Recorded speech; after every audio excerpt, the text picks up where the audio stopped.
Hello and welcome back to the only BBC you're ever gonna need. It's the Blackfoot Book Club. This is episode 19, I think, but more importantly it's part 5 of my 4th self-published book entitled The Spirit of Cricket. And because I'm on a roll, here's a short chapter covering just 2 pages, 60 and 61. And it's actually chapter number 9 and it's entitled Khawaja Century Edges Aussies Ahead in Edgbaston Test. Saturday the 17th of June 2023. England 393 for 8 declared, Australia 311 for 5, trailed by 82 runs. At 6:30 PM local time yesterday evening, 36-year-old Australian opening batsman Usman Khawaja left the field at 4 not out with his opening partner David Warner, and after a 20-minute spell at the end of a day that was the very definition of a no-win situation. Warner and Khawaja simply had to survive a tricky few minutes at the end of an opening day of the Ashes, and this they did without any alarms, major or minor.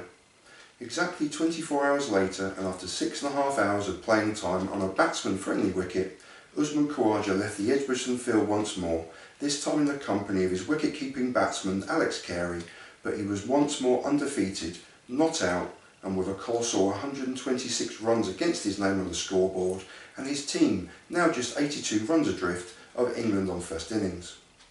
In an almost faultless display, the Pakistan-born batsman was given an extraordinary cricketing life when on 112, when Stuart Broad clean bowled him with a beautiful delivery that beat his defence emphatically. However, and in what typified today's display from the hosts, Broad had overstepped, bowled an unforgivable no ball, Khawaja was reprieved, and still stands not out overnight and eager to kick on with a big score come tomorrow morning and perhaps even beyond. Khawaja's performance was the undoubted highlight of day 2 for a visiting Australian team who threatened to sink at 148 for 4 following the dismissal of Travis Head after his run-a-ball half-century, and after the 3 highest rated batsmen in the world only contributed a combined 66 runs in the day's early sessions. Head's 50 accounted for the vast majority of these 66 runs, with Marnus Labuschagne perishing for a first ball golden duck after Stuart Broad had grabbed the early wicket once again of David Warner. A handful of runs later, and just 16 from the jack-in-a-box that is Steve Smith, he was as bemused as anyone, commentators and myself included, as he was adjudged LBW to the bowling of England captain Ben Stokes, and where the consensus seemed to lean towards Stokes' delivery being too high and missing the stumps, the DRS review proved us all wrong, including a very frustrated, muttering and head-shaking Steve Smith as he trudged disconsolately back to the pavilion.